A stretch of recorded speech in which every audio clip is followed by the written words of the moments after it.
Это реалии, с которыми мы все должны считаться. И государственной власти придется дать на этот запрос свой, надеюсь, эффективный ответ. Доктрина государственного суверенитета. Она не должна размываться, даже если это удобно для достижения каких-то текущих политических целей. Вплоть до цели избраться на соответствующую позицию. Это просто опасно для мирового порядка. А примеров посягательств на доктрину суверенитета в последние годы было очень немало. Чего стоят и военные операции против иностранных государств в обход Организации Объединенных Наций, заявление о том, что тот или иной политический режим потерял легитимность, причем заявление со стороны иностранных государств, а не со стороны народа соответствующей страны, введение всяческих коллективных санкций в обход международных институтов. Все это не улучшает ситуацию в мире, а последствия скоропалительных военных операций в иностранных государствах обычно заканчиваются одним – приходом к власти радикалов. Я уже не говорю, что в какой-нибудь момент такие действия, которые подрывают государственный суверенитет, могут закончиться вполне себе такой полноценной региональной войной. И даже, никого не хочу пугать, с применением ядерного оружия. Об этом должны помнить все. This statement is an obvious message directed to the Obama administration indirectly and the financial power that controls it. Since the illegal war launched in Libya last year and even the more unlawful assassination of Muammar Gaddafi, the administration has done nothing but show a disgusting abuse of executive power and criminal disregard for domestic and international law, a disregard that nations like Russia and even high-level U.S. military officials view as threats to national sovereignty.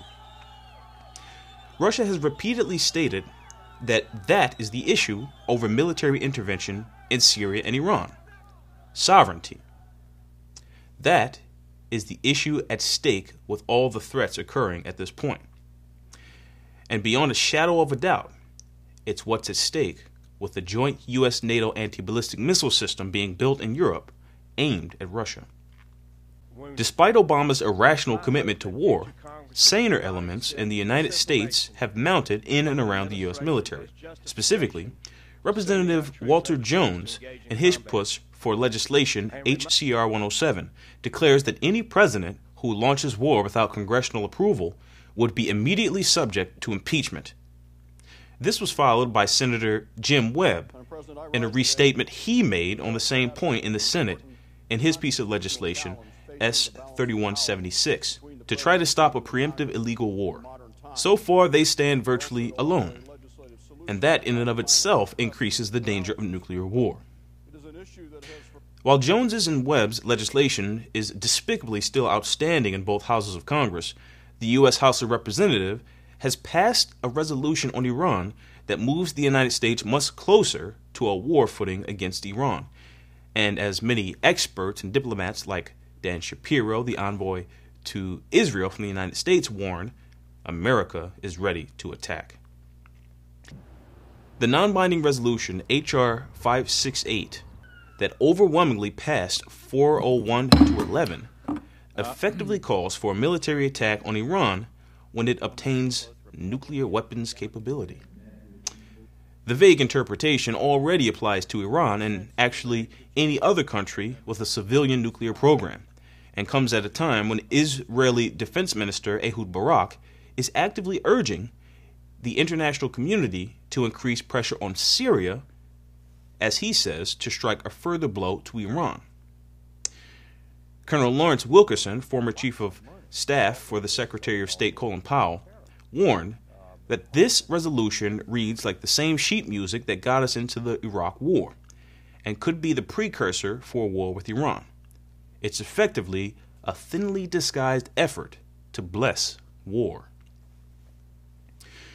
General Wilkerson is right, and if his and others' warnings are not heeded, whether it's concerning Iran, Syria, or Russia directly, the United States will have violated the rights of a sovereign nation, whose consequences was spelled out by Medvedev yesterday. Those consequences being a thermonuclear war, threatening the annihilation of the entire human species. That is President Obama's commitment. Therefore, there is no discussion of war avoidance policy that does not include removing Barack Obama from office. We have been warned, and the way things are looking now, we will not get another one.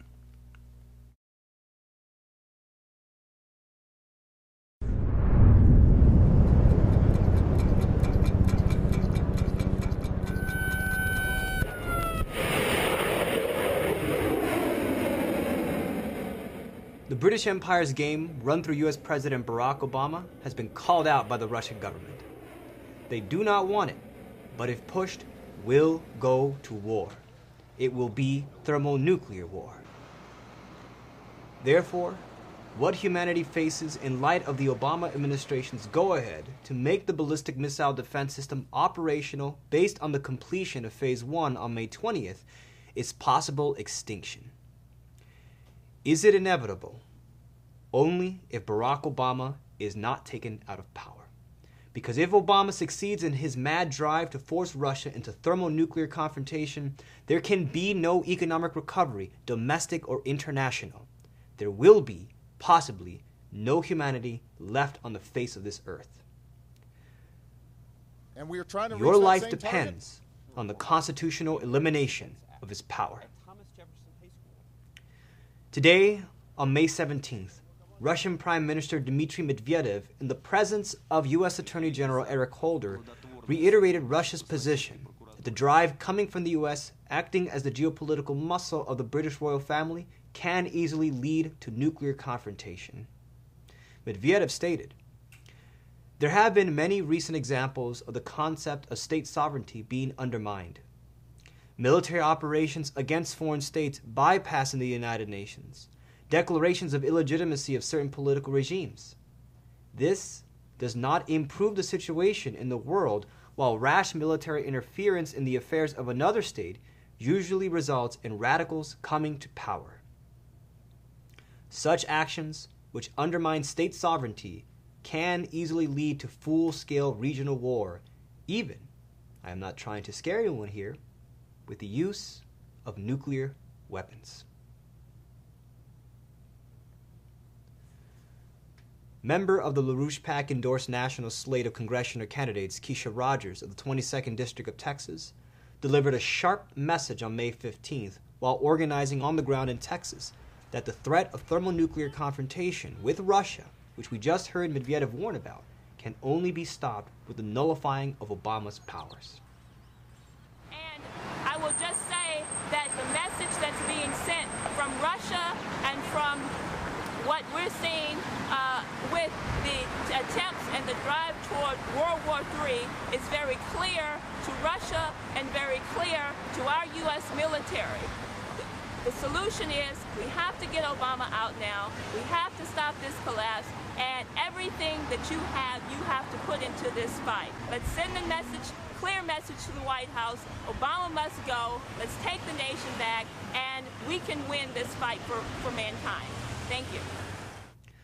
As it stands, Barack Obama has been rejected by the American people.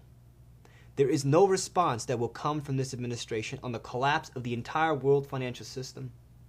All American citizens can expect from the Obama party is a showdown of thermonuclear confrontation with Russia. Do we wish to survive? That is the question. Don't simply tell yourself, yes, you want to live.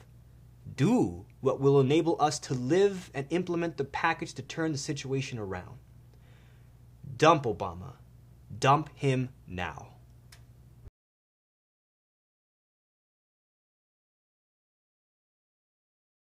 Welcome to the InfoWars Nightly News. I'm your host, Jakari Jackson. It's December 11, 2013, and let's get straight into the news. Top story headline: Russia warns America, we will respond with nukes. Now, this article is from Paul Joseph Watson, who's been following the developing situation in Russia from the summer games to the Syrian conflicts, and now this. addressing the threat posed by plans by the United States to install a missile defense system in Europe. Russia's Deputy Prime Minister, Dmitry today asserted that Russia would respond with nuclear weapons if it was targeted by conventional American missiles. Now, as you recall, earlier this summer, Russia was playing war games targeting who? The United States of America. Now, I'm not claiming that Russia wants offensive action, but at this point, they are definitely claiming that they are willing and able to defend themselves if they feel threatened.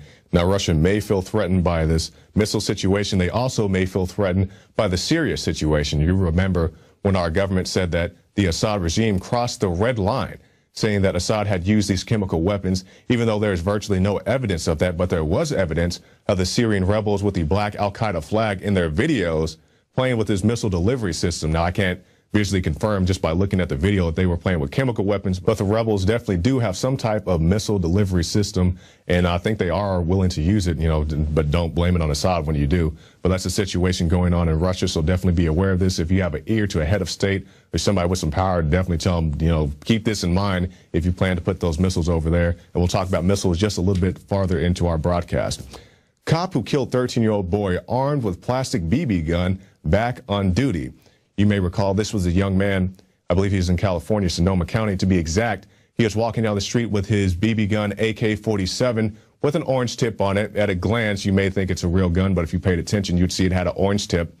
He encounters an officer. It seems that the officer just proactively opened fire on this young man. There was no evidence to point out that he was acting aggressive towards officers, no evidence to suggest that he actually pointed the weapon. The officer opened fire on him. He is a experienced officer, somebody who should know about these guns. And on the Alex Jones radio show today, Alex talked more about this topic. Today is the day you may need to kill someone in order to go home. You cannot turn on the mean gene for yourself. Who will? Taking some kind of action, any kind of action, is critical, he wrote. And it goes on with his writings. Ladies and gentlemen, you turn your mean gene on when you know a predator's coming at you. I wanted to turn my mean gene on with those police in Dallas, with those sheriff's deputies. But I knew my real mean gene knew to beat them politically and rouse the public to the threat. Because I want my life to be spent in something huge. I really want to win, not have some caveman fight with you out in the street. And I wish I could unlock your mind, but I know most of you have already gone too far. I can't. You're so on the power trip of the programming. We've lost you. Now, and that goes for the general public as well. But imagine they have all this instinctive shooting training. Video games were created so that they could get Vietnam troops to kill people instinctively. That's what Paper Target's popping up. Bad guy, good guy, lady with a baby. Now they have lady with a baby is the bad guy, if you're told. Instinctive shooting, Homeland Security. Kill the woman with the baby in her arms. Kill the 5-year-old boy. And that was confirmed by Homeland Security, and no one else picked it up. It was too extreme. No one could even believe that's what they're training for. They are training them to be absolute killers and get off on it and think it's manly. And definitely our thoughts and prayers go out to the family of that young victim.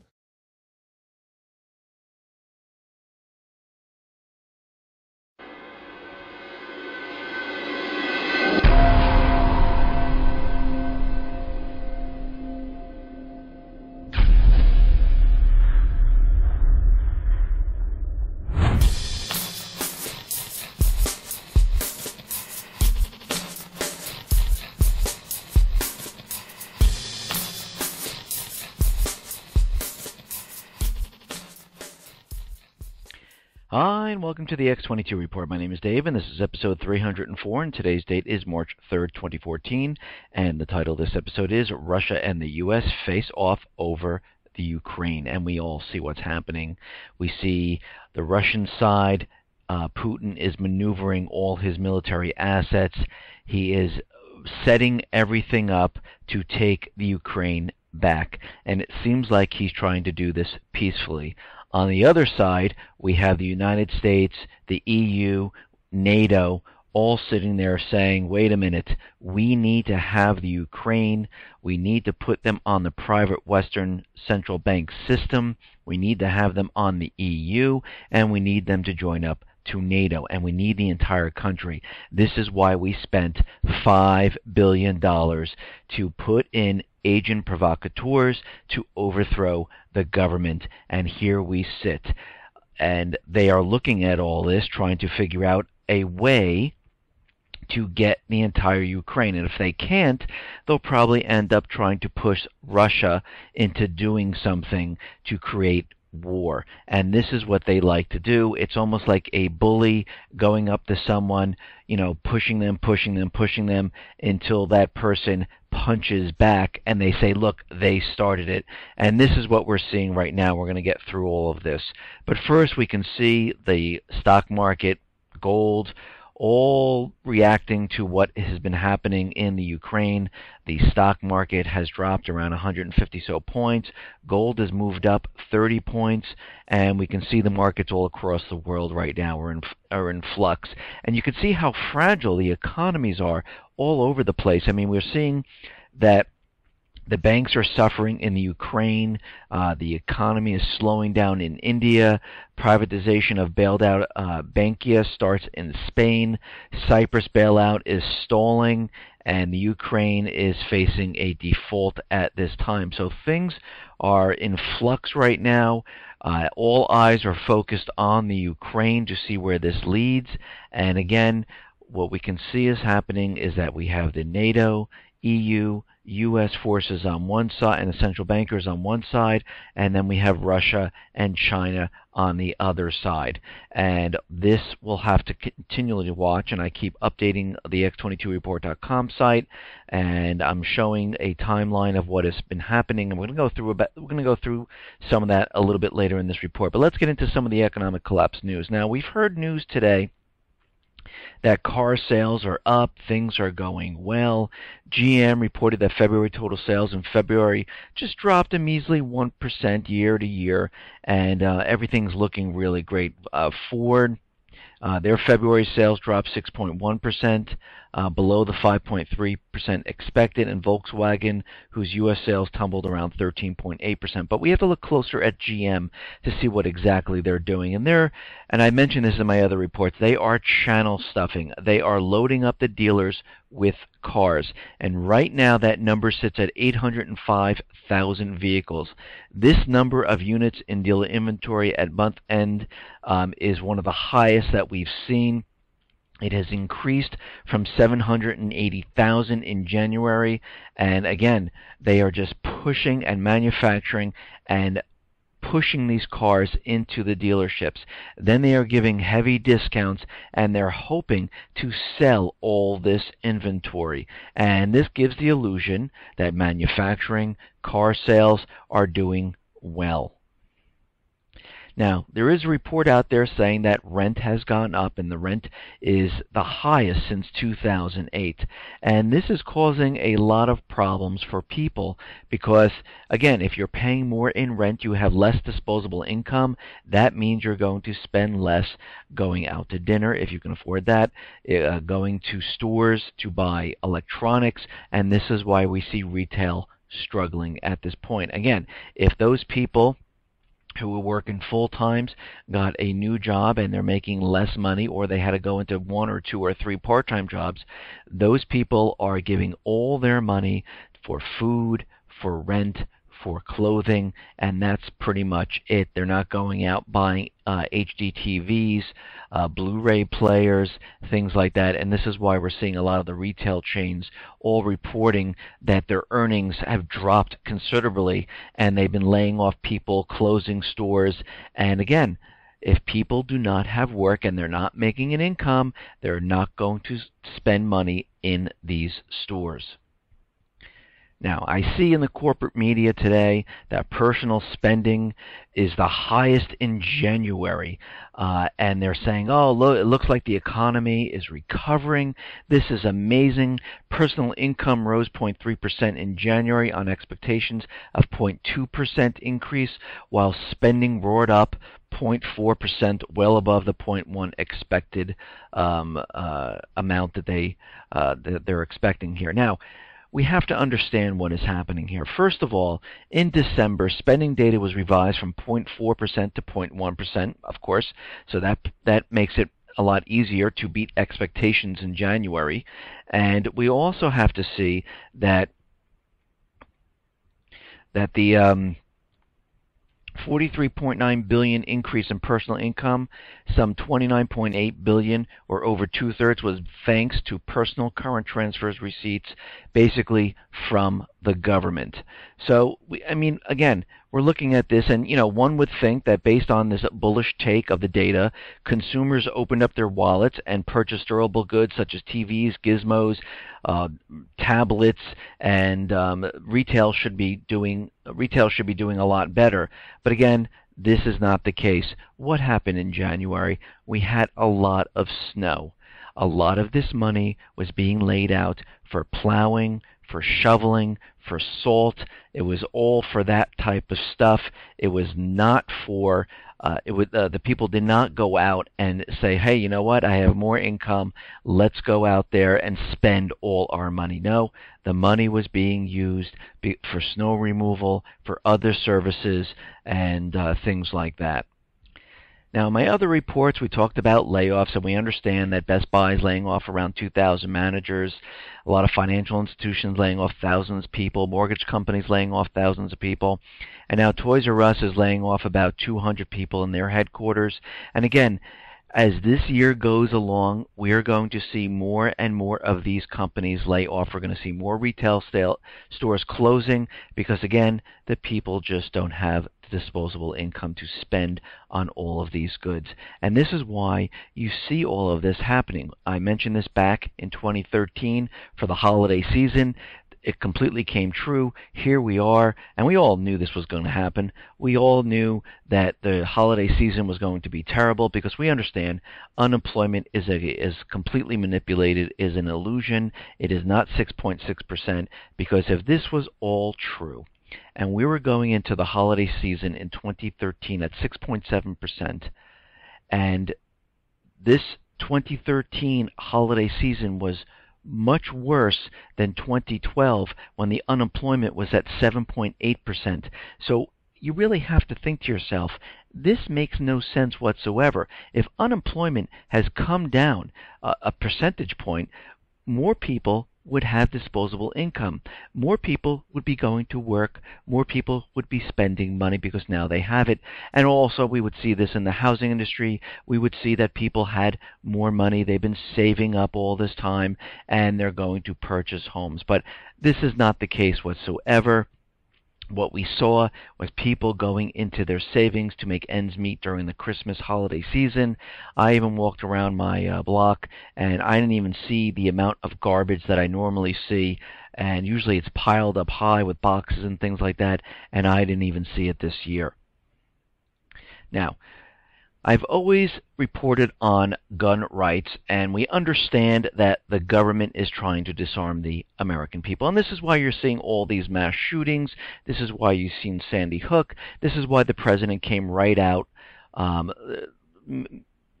hour after all this happened, and he talked about passing new gun laws, executive orders, trying to get the gun bill through the Senate. They all, they just had one just sitting around ready to go. Dianne Feinstein introduced it, and they were ready to go. And right now in Connecticut, they created these new laws, and they gave them by January 1st to comply. Most of the people have not complied, and what's happening right now, the state police do have the addresses of all these people, and they're going to be going door to door now to confiscate these weapons. And again, this is what it's going to be like when they eventually get the gun bill and the UN Arms Treaty in the Senate. They're both pending there. Once those are passed, this is what's going to happen. You're going to have the majority of the people go ahead and turn in their weapons. The rest, they're going to be put on lists, and they're going to have law enforcement go around and knock on your door and say, please give us your weapon, because they want the American people disarmed. They want to take everyone's weapons because they understand when the system comes down and everything collapses, they do not want people with arms. They don't want them rushing the government and threatening their power. And this is why they are working very hard to disarm the American people. And again, they have not stopped. You are going to see another major mass shooting, and you will know when it is the right one, because you will have the president out there, and they'll have coverage continually on it. The president will come up. He will let everyone know that we have the UN Arms Treaty. We have a gun bill. We can pass them right now, and we can start collecting these weapons. And you're definitely going to see this happen. Again, because you have to remember, DHS was created as an anti-terrorist force, and this is not for terrorists across the ponds here. It's terrorists within the United States. They're talking about domestic terrorists, and you've been put on list. They are tracking everyone. This is why they're using DNA, facial recognition. That's why they're implementing the Real ID, because they are going to be tracking every single person. They will know who you are. They know if you have a weapon. This is why they want gun registration, because it will just make it much easier for them when this collapse comes. Now, North Korea is out there, and they've been testing some weapons, and the U.S. State Department urged North Korea on Monday to exercise restraint to avoid provocative actions following reports that it launched 2 short-range missiles. And again, this report goes on to say, we urge North Korea to refrain from provocative actions that aggravate tensions, State Department spokesman Jen Psaki told reporters. So we can see what's happening. They're bringing in North Korea, and they're testing their missiles, and again they're coming out saying, whoa, take it easy here, and they're showing them that again, all the countries that do not have a private Western central bank are the enemies of the private Western central bankers, and that goes with Russia, China, North Korea, Iran, Syria, Brazil, and all the other places that do not have a private Western central bank. And this is why the United States and the central bankers are all over the world trying to keep the empire intact. This is why they are in the Middle East. This is why they're in Africa. And of course, this is why they're in the Ukraine. Now, with Iran, what they're trying to do is with the illusion of these nuclear talks, that they have nuclear weapons, which they actually don't, because the last 30 years they've been telling us that they're 3 to 5 months away, and Iran has never had a nuclear weapon. They've never used it, and it's been over 30 years. So again, that was all propaganda to make everyone believe that Iran was evil, because they didn't have a private Western central bank, and they weren't selling their oil using the US dollar. And that is the only reason. And right now, President Hassan Rouhani said Sunday that despite thousands of hours of inspection, the UN's atomic watchdog has found no evidence of military objectives in Iran's nuclear drive. So what they're saying is they do not have nuclear weapons. Western powers all know that nuclear science in Iran follows a peaceful path, Rouhani said in a speech broadcast on state television. And again, UN inspectors have been in there. They can't find anything anywhere. There is nothing there. Again, these nuclear talks, they are an illusion to keep your focus off of what they're really trying to do. And they are really trying to infiltrate the banks of Iran. The IMF was going in there. They're trying to set interest rates.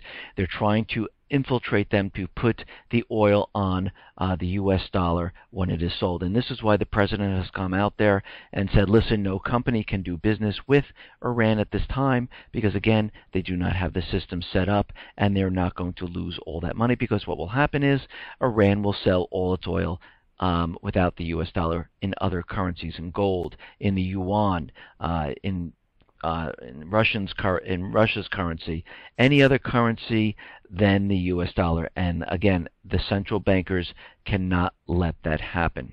Now, Libya authorities are saying that they intercepted a cache of mustard blistered agent being smuggled to opposition forces in Syria. Again, the paid rebel forces in Syria, they are losing ground. Assad has been pushing them back and winning. And again, we understand that Saudi Arabia is funneling in anti-tank, anti-aircraft weapons, because they are building up for a major strike, and they're building up the forces with all these advanced weapons. And again, they are going to, I mean, of course, you see from this report, they're trying to smuggle in mustard blister agent because they're going to use that. And again, these rebels, these paid rebels from the U.S. government, Saudi Arabia, Israel, they are the ones that use the chemical weapons on the people of Syria, because at that time, during August of 2013, Assad and Putin invited the UN Council in, the UN Security Council, to inspect another incident of chemical weapons. And during that period that they were in Syria, all of a sudden a chemical weapon attack occurred. And it makes no sense whatsoever for them to invite the UN Security Council in and then create an attack. And again, MIT did some evaluations of what happened there, and they said it was kind of impossible for these weapons to come from the government positions. It was more likely it came from the rebel positions, and you can see by the rockets they used to propel this gas, that's where it actually came from. And this is why it went to, when the UK was deciding if they should go militarily into Syria, they had no proof whatsoever. The United States had no proof, and they needed a way out because they had nothing, and they took the Russians' way out by disarming the chemical weapons, because the American people do not want war, and that was perfectly clear at this time. And they've learned their lesson. They understand to make the American people want war, they're going to have to bring the false flag event to the United States on American soil, and the only way to do this is with a false flag, and this is definitely what they're going to be doing.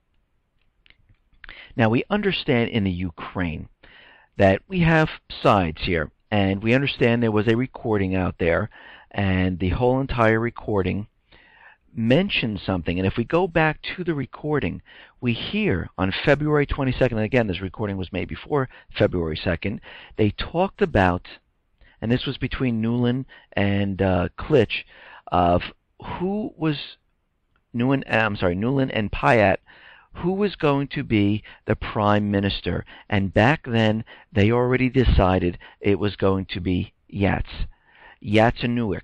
That's who they decided at that time. And this was way before the opposition overthrew the government of the Ukraine. So they were making plans well in advance before this happened, because they knew exactly what was going to happen. And already during that time, February 2nd, or a couple days before that, they already had plans of putting Yats in as the prime minister. And again, he has central banker connections. He is a central banker. And again, this is all about putting Ukraine on the EU system, having them join up with NATO. And this whole thing was completely staged. They spent $5 billion to do this, and here we are today. But what Putin is trying to do, and he's doing this strategically, he's not going to march troops in there, fire shots, fly jets in. He's not going to do that. He's going to strategically bring Ukraine to him. And this is what he's doing right now. So what has Putin been doing? Well, he has been trying to persuade the people of Ukraine to come over to his side, or Crimea's side. And right now, Ukrainian troops dispatched in Crimea switched to region's side. He's bringing people over. The Ukraine's Navy flagship has reportedly refused to follow orders from Kiev and came over to Russia's side. And this is what he's trying to do. He's trying to have the troops, the Navy, other cities within the Ukraine come over to his side. And of course, NATO is out there, and the top officials of NATO say Russia's military intervention in Ukraine is in violation of the UN Charter and threatens peace and security. And again, NATO, the US, the EU are going to be beating the wardrooms. They're going to want to, on all the corporate news, all you're going to see is how Putin is invading, how he's using armed forces, but he's not doing any of this. This is all propaganda to make people believe that Putin is invading the Ukraine. But he has the troops under an agreement with the Ukraine that he can put troops and put ships into port in Crimea, and he is allowed to do that. And you also have to remember, this was a coup. And again, the United States, the EU, and other private Western Central Bank countries all staged this.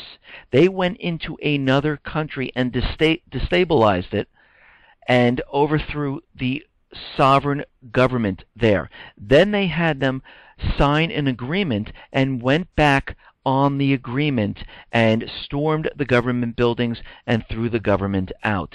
So this is what's happening right now. So of course the United States is out there, and Kerry's out there saying, we are now going to threaten sanctions against Russia. So Secretary of State John Kerry on Sunday condemned Russia's incredible act of aggression in Ukraine and threatened very serious repercussions from the United States and other countries, including sanctions, to isolate Russia economically. He also discussing visa bans, asset freezes, and trade and investment penalties.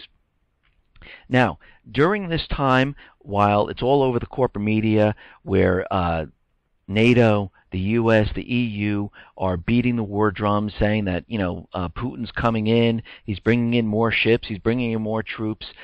While all this is going on, the Ukraine Navy chief swears allegiance to Crimea. He defected from the Kiev section and came over to Crimea. And again, Ukraine is having a very tough time, so they had to limit ATM withdrawals all the way down to $103 per day. And again, Obama and all the NATO forces and the EU are all talking about what their next move is. And again now, since Ukraine's Navy forces joined Crimea, all Navy troops dislocated in Sevastopol are ordered to disregard any commands coming from the Ukraine's new self-proclaimed authorities. Again, this is all being done. He's trying to bring Ukraine all over to Crimea. He's trying to bring the Navy, the troops, without firing a shot, without doing anything. He's having them come over because, again, he is a chess player, and as Mike Rogers said, who's a senator, the White House is playing with marbles. And we can see what's happening. So on Saturday, I reported that George H.W. Bush U.S. aircraft carrier left port and it was deployed, and we don't know where it's going, but we've had reports that it crossed the Strait of Gibraltar, and it looks like it's heading towards the Black Sea at this time. And we also have to understand that there are two ships in the Black Sea.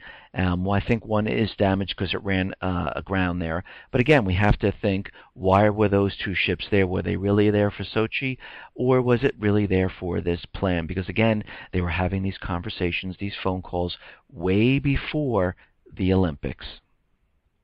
Now, even more, there are a number of high-ranking Ukrainian officials in Crimea have sworn their allegiance to the Autonomous Republic of Crimea, so more people are coming over. The Ukrainian Air Force 240th Tactical Aviation Brigade pledged allegiance to Crimea, and we can see that this is continually happening. He's bringing all the forces to him. And again, the NATO forces, the U.S., the EU, they see this happening. Everything is leaving Kiev, and everything is coming over to Crimea. Now, Russia is out there saying, listen, we need to form a legitimate government. The one that is in place is not legitimate. It was done by force. We need to have elections, and we need to elect a real president here.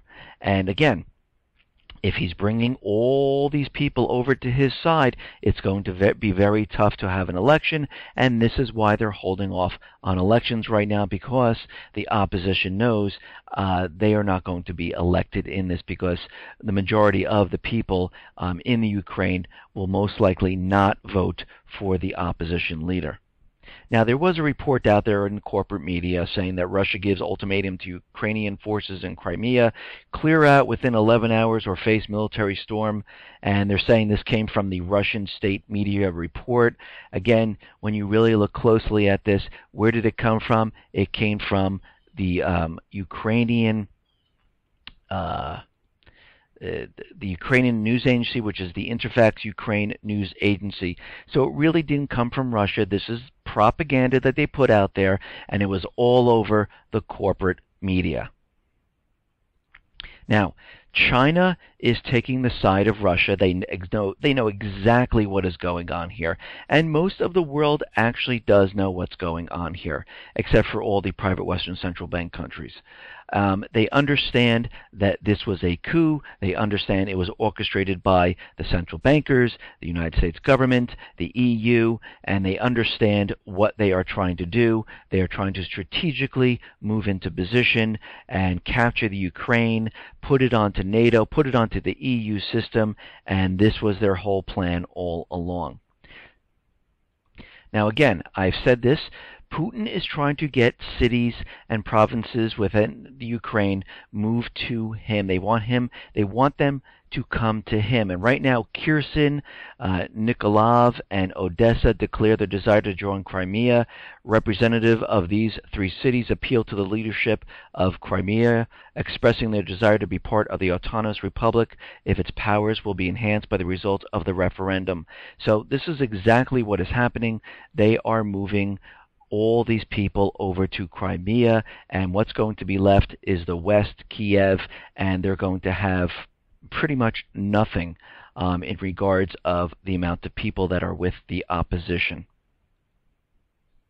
Now, of course, NATO is out there, and they're saying that the Ukraine crisis is really getting out of control here, and this is an invasion of the Ukraine into Crimea by Russia, and this cannot happen. And of course they're spinning this, and this is in the Wall Street Journal, that Russia stations tactical nuclear capable missiles along Polish border.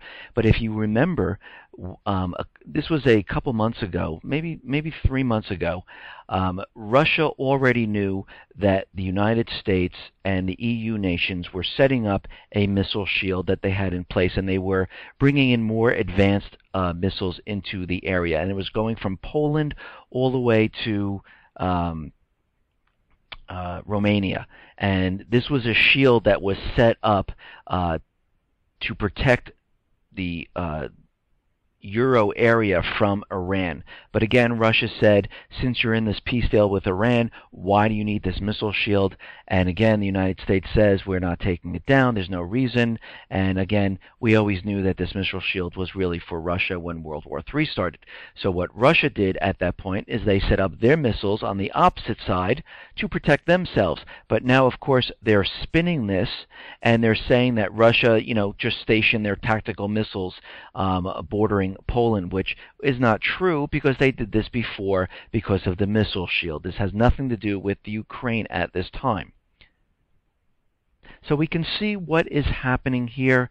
We have propaganda on one side. They are losing the ability to keep the Ukraine, and they understand this. They're trying to figure out what else to do.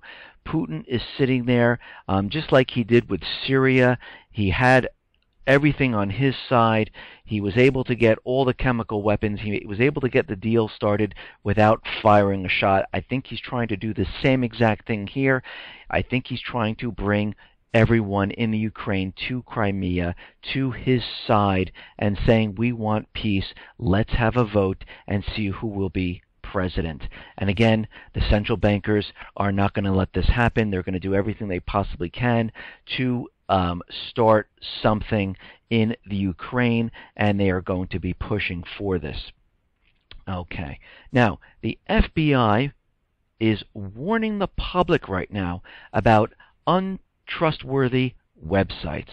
Now, of course, we have all this happening with Ukraine, and we have the alternative media, the new media out there, and then we have the corporate media. Now, the FBI is sending out a warning today saying that people don't blindly trust everything you see on the internet and all the news and information you see. You need to go, and this is coming from Special Agent in Charge Brian Botig, said people should go to reputable websites, like CNN, like MSNBC, and Fox News, to find out the real information. And if you're getting information from other sources, what you might want to do And what logically you should do is search on the internet and see if the other information from reputable sites fit what is being said on the other site. And if it isn't, you can discount them and say, okay, those sites have no idea what they're talking about. I should listen to those trustworthy sites. And this is what they're out there saying right now. And of course, you understand why they're saying this is because they don't want people going to the alternative media or the new media, whatever you want to call it, and hearing the other side of what is actually happening compared to the corporate media who's banging the war drums, telling you that Russia's invading, telling you that we're going to war, telling you that we have to do something because Russia is the evil side. Now, I'm not taking sides. I am in the United States. I am an American. I believe in the Constitution.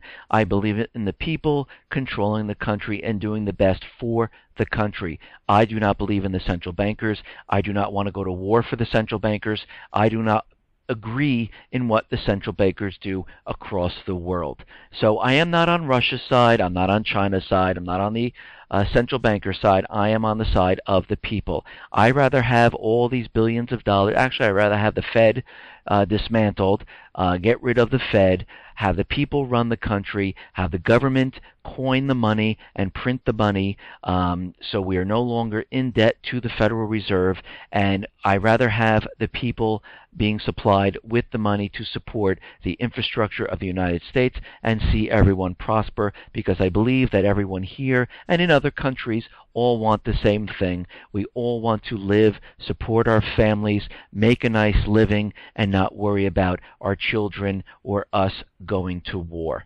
And this is what I'm doing, and a lot of people write in saying that, oh, why do you take these sides? I'm not taking any sides.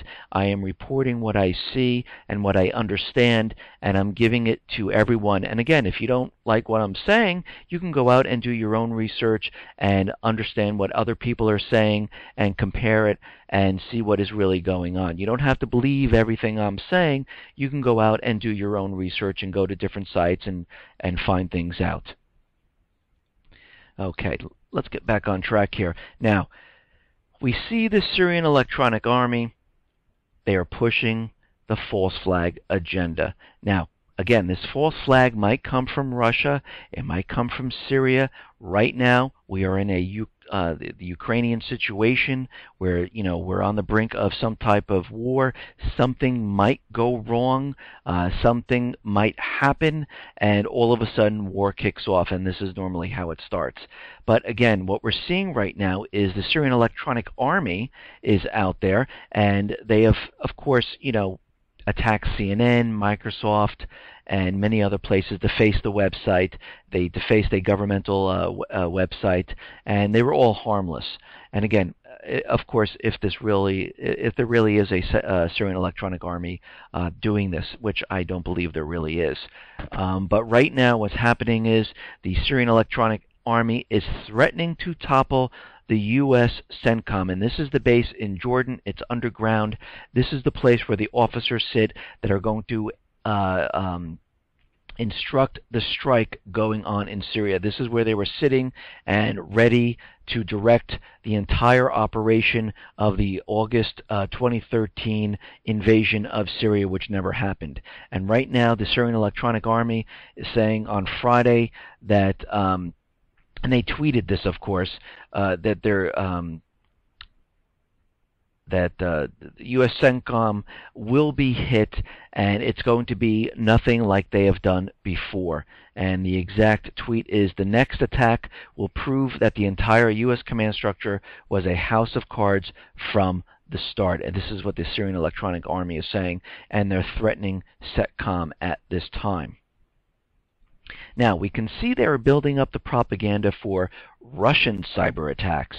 And again, right now, the so-called, I'm going to try to pronounce this, Ouroboros malware has been traced to Russian hackers. The malware infects a machine, and then it is able to take control of it. The malware is extremely complex and designed to be very discreet and very difficult to identify.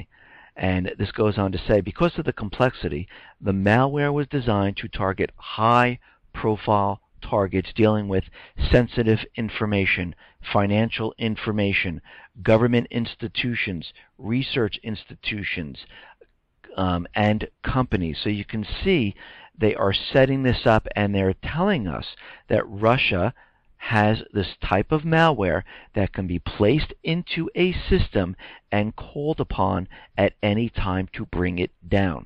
Again, we talked a lot about the doomsday cyber attack, and we can see how they're playing this up. So one side, they have the Syrian Electronic Army, and the other side now, they have Russia.